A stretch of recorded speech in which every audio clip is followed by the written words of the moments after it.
Bonjour à tous et bienvenue sur cette nouvelle vidéo que je me permets de faire en réponse aux questions qui m'ont été posées dans le cadre des dernières vidéos. On me demande essentiellement de me présenter, certainement pour légitimer ou donner plus de crédibilité au discours que je vous tiens. Avant de faire cela, j'aimerais vous remercier pour l'intérêt que vous avez déjà porté en tant qu'auditeur pour les deux vidéos que j'ai déjà produites et vraisemblablement pour la troisième qui va arriver, qui est déjà en ligne d'ailleurs depuis quelques minutes. Donc mon nom est Pascal Borel, j'habite dans le Val-de-Bagne, qui est une vallée latérale de la vallée du Rhône, qui donne sur le Grand Saint-Bernard, enfin pas le Val-de-Bagne directement. J'habite à 1400 mètres d'altitude, je suis marié, j'ai 56 ans, j'ai 2 enfants et un chien. Et je vis dans un environnement particulièrement protégé jusqu'ici, puisque c'est un des endroits qui est le plus touché par le SARS-CoV-2, donc la maladie COVID-19. Donc j'ai commencé ma carrière professionnelle sur les chantiers, en quittant la maison relativement tôt. Puis j'ai très vite enchaîné dans le domaine de l'import-export d'ananas, avec plus de 50 000 tonnes d'ananas vendues par année. Donc nous étions le leader européen, on partageait cette place avec une autre société, mais nous étions les leaders européens de la distribution d'ananas pour quand même des tonnages, comme je le dis, de 50 à 60 000 tonnes. C'est le premier pied à l'étrier dans le monde de la distribution et commerciale. Donc j'ai quelques notions sur le domaine de l'agroalimentaire.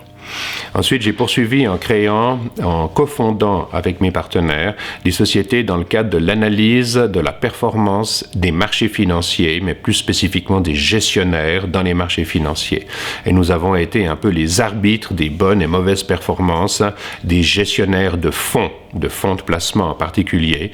Et j'ai exercé mon activité professionnelle dans ce domaine en Suisse, en France, au Luxembourg, et dans une moindre mesure indirectement en Angleterre, aux États-Unis, au Japon. Et pendant cette période, nous avons mis au point les systèmes d'analyse qui permettaient d'appréhender la qualité de la performance des gestionnaires pour l'ensemble des fonds de placement de la planète, afin de permettre à des gens qui ne sont pas forcément des spécialistes de certains produits financiers, outils financiers ou secteurs géographiques de pouvoir s'y exposer à travers les fonds de placement.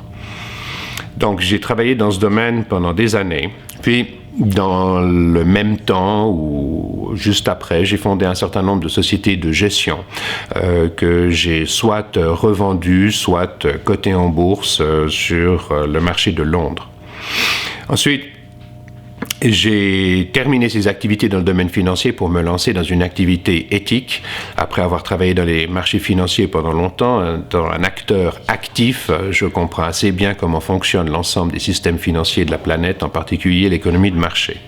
Et je suis retourné donc à l'éthique en mettant en place une société qui s'appelait Ethics SA pour Ethical Integrity Corporate Standard, et que j'ai malheureusement dû mettre en faillite, car c'est vrai qu'elle proposait une certification qui suivait les règles de certification internationale, et nous n'étions pas au cours des dernières décennies dans une situation où les sociétés souhaitaient se faire auditer quant à leur bonne conduite, on va dire les choses comme ça, avec un système de mode de preuve et autres. Donc malheureusement, j'ai dû mettre la société en faillite, et ça n'a pas malgré tout été complètement vide de sens, puisque c'est ce qui m'a permis, avec mon père, d'écrire un livre sur la neurophysiologie de l'éthique. Donc je vous montre le livre ici. Donc ça s'appelle « Cerveau et éthique, au-delà du bien et du mal », que j'ai écrit avec mon père, Georges-Antoine Borel, qui lui-même a été professeur privat-docent à l'Université de médecine de Lausanne.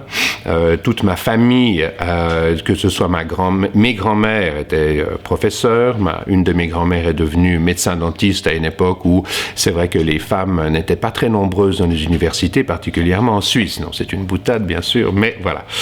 Mon grand-père aussi. Bref, j'ai baigné toute mon enfance dans un environnement scientifique, ce qui m'a permis de revenir, j'allais dire, à mes fondamentaux et d'écrire ce livre, donc Cerveau et éthique, au-delà du bien et du mal. Et c'est ce qui m'a permis de me replonger dans le monde purement scientifique, que j'ai toujours évidemment adoré. J'adore la biologie et j'ai beaucoup étudié ça, mais c'est vrai, plutôt en autodidacte. Ensuite, dernier point, je suis assez actif physiquement, j'allais dire, dans le sens que j'aime beaucoup le vélo. J'ai participé 10 fois aux courses telles que Verbier Griemens.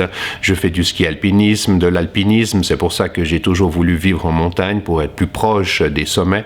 Et j'ai fait 10 fois donc Verbier Griemens. J'ai fait 7 ou 8 fois la patrouille des glaciers, qui est une des courses références dans le domaine du ski alpinisme. Voilà, donc c'était une courte présentation, je ne vous prends pas plus de temps, je vous remercie de m'avoir écouté et on se revoit d'ici peu pour une prochaine vidéo. Merci.